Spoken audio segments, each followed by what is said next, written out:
தமிழ்நாட்டிற்கு எவ்வளோ பெரிய பேராபத்துகள், இயற்கை சீற்றங்கள் ஏற்பட்டாலும் மத்திய அரசாங்கமோ பிரதமரோ திரும்பி கூட பார்க்காத ஒரு சூழல் இருக்குது. அதை மீண்டும் பாஜகவினுடைய தமிழர் விரோத போக்கை, தமிழ்நாடு விரோத போக்கை இந்த அமைச்சரவையிலையும் அவங்க கடைபிடிக்கிறாங்கன்னு நான் நினைக்கிறேன். நீங்கள் நிர்மலா சீதாராமன் அவர்களையும் ஃபாரின் மினிஸ்டர் ஜெய்சங்கர் அவர்களையும் ஒரு தமிழ்நாட்டின் பிரதிநிதியாக நம்ம பார்க்க முடியாது.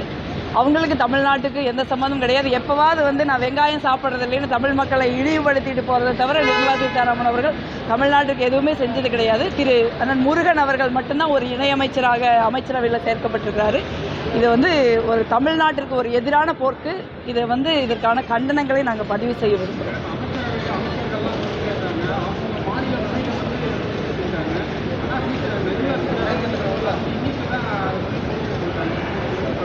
இல்லை, அவங்க தமிழில் அதான் நான் சொல்கிறேனே, அவர்களுக்கும் தமிழ்நாட்டுக்கும் ஒரு எந்த தொடர்பும் கிடையாதுன்னு நான் நினைக்கிறேன். அப்படி தான் அவங்க எல்லா காலங்களையும் நடந்துக்கிறாங்க. தொடர்ந்து தமிழகத்தை பிரதமர் அவமதிக்கிறப்ப அந்த அமைச்சரவையில் ரொம்ப மகிழ்ச்சியாக அதை அவங்க பார்த்துக்கிட்டு இருக்காங்க. அதனால் அவங்க எந்த மொழியில் பதவி ஏற்கிறாங்கிறது என்னை பொறுத்த வரைக்கும் தமிழில் பதவி ஏற்றுனா நல்லது. எந்த மொழியில் பதவி ஏற்றாலும் தமிழ்நாட்டிற்கான திட்டங்களை அவங்க கொடுக்கணும்னு நினைக்கிறேன். பட் அதற்கான வாய்ப்பும் இங்கே குறைவாக தெரியுதுங்கிறது தான் நமக்கு இருக்கிற வருத்தமான விஷயம். நன்றி. செய்திகளை உடனுக்குடன் தெரிந்து கொள்ள உடனே சப்ஸ்கிரைப் பண்ணுங்க.